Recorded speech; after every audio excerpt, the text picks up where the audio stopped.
Yesterday morning, we had 25 children receive the Eucharist for the first time. The smile and the joy on their faces was something to behold.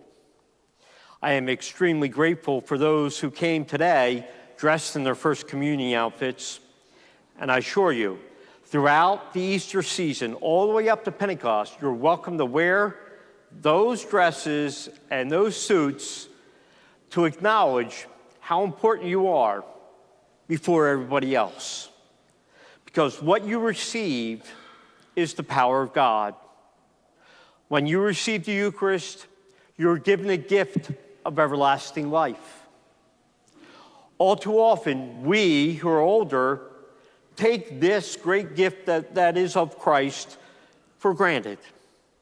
Instead of relishing it like you did for the first time, we almost perfunctorily go through the motions instead of appreciating what God is bestowing to us.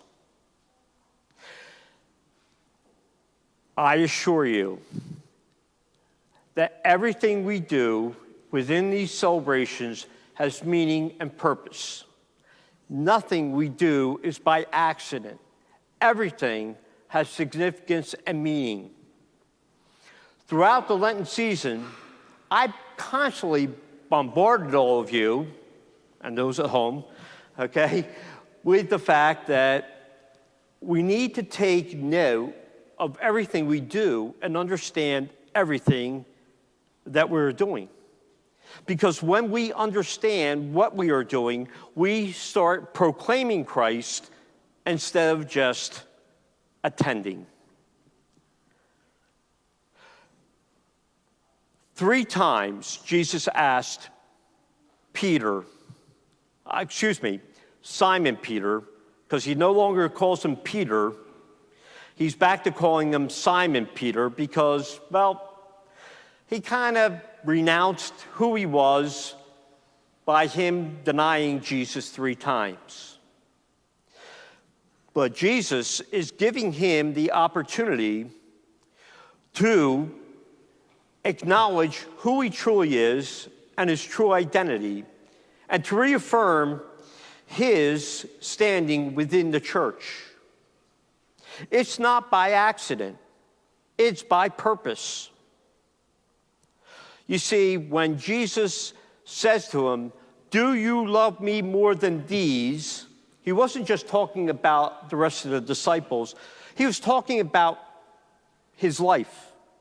Do you love me, or are you reverting back to you being a fisherman and living in this world and only in this world? Or are you the one who's choosing to lead others into that which is eternal, that which is heaven, that which is that, everlasting vision that's reflected in the second reading from Revelation, whereby we're called not to think of things of this world, but more importantly, to think of eternal life. He has Peter, before everyone else, acknowledge this truth. Not so much for Peter. He already has forgiven Peter. When he appeared in that upper room and he said to the apostles, "Peace be with you," he made sure that they understood that they were not being held culpable for denying him 3 times as Peter did, or abandoning him as most of them did, or in any regards saying that they were culpable for what happened to Jesus. Jesus was, in John's gospel, purposely, knowingly, and all-knowing, going up to the altar of Calvary to suffer and die so that all people might have eternal life and enter into his kingdom, that is the eternal kingdom, the New Jerusalem, and everlasting life. He was not there to make heaven here on earth. He was trying to get them to follow him and enter into the life of God as God had designed them. He made them in his image and likeness, and he wants all of us to enter into his life. So it wasn't about being happy and clappy or anything else. He was trying to get the attention of his disciples and saying to them, you need to understand that I have entrusted my church to this man and his successors so that all people may do the will of God and enter into life everlasting. That is what he entrusted to Peter. He asked Peter to establish that truth before his other disciples. Do you love me more than these? Feed my lambs. Do you love me? Tend my sheep. Do you love me? And Peter's upset because he asks a third time.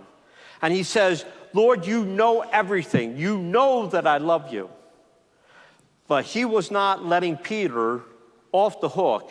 He needed him to establish before others his true understanding of being a successor of Christ. He said, feed my sheep. In doing so, Peter didn't just undo the 3 times he neglected Christ during his passion. He re-emphasized the importance of Peter and the establishment of his church. That's why we hold dear the successor of Peter as our Holy Father, the Vicar of Christ, and why we as a people are called to understand that his role is not to make everything here on earth happy and clappy, but his role is to bring us into everlasting life in heaven. The children who received their first communion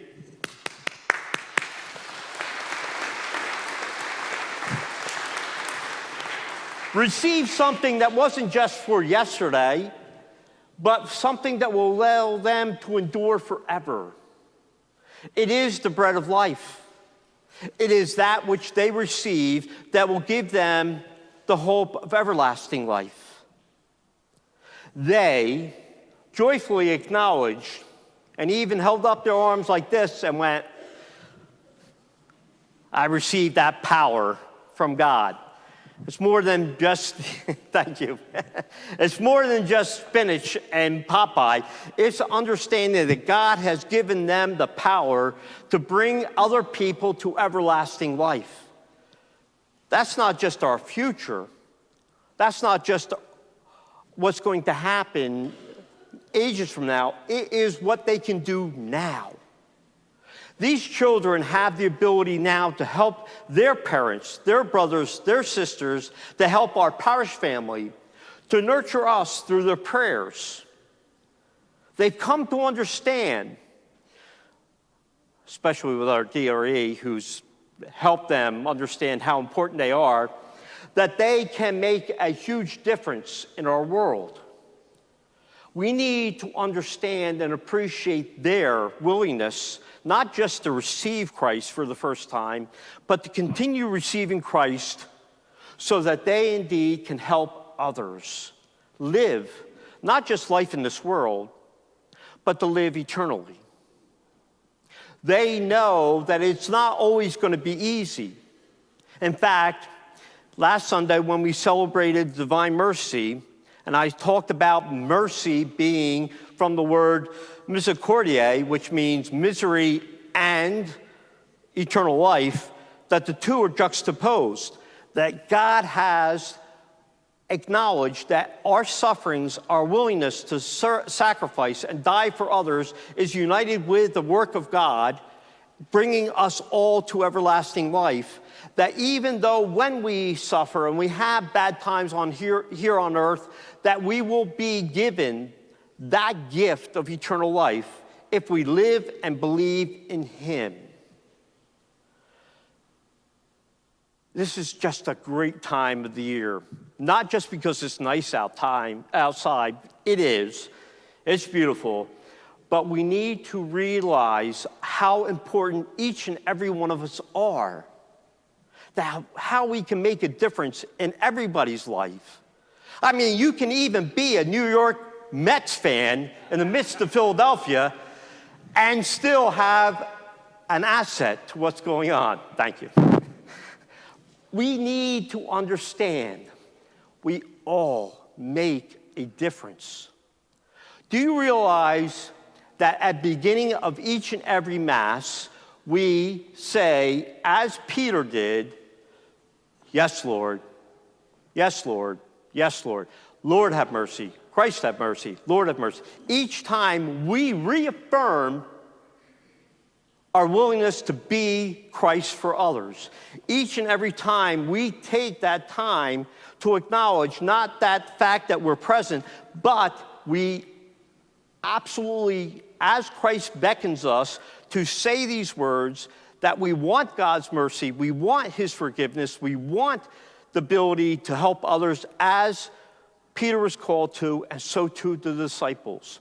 All of us at every Mass are called to think about not just ourselves or the sins that we confess, but the sins of the world. That we have the ability to transform that world out there. We have the ability, if all Catholics right now throughout the world would take the time to understand how important their prayers are, there would not be a war in Ukraine. There would not be the suffering that exists in our world. We have to realize how important we are if we take the time to unite ourselves with Christ and each other. There's nothing we cannot accomplish. We need to understand how important we are and how important we are to that world that exists out there. We need to be beacons of hope and joy and happiness. We can't just sit back and pretend or even just attend Mass. We need to understand how incredibly important we are, not just to our immediate families, but to the whole world. Take the opportunity, ask through the intercession of our Blessed Mother to intercede for your behalf and your family. Seek the presence of God in your life, and you will have that sense of knowing that you are chosen by God to bring joy and happiness to others and to lift all humanity into everlasting life. I can assure you, these kids yesterday understood that, right? Yes, you did. And they're the hope of our future. But we need to act now. Trust in yourselves. Understand what is being offered. Take the message from Christ and be willing to help one and all.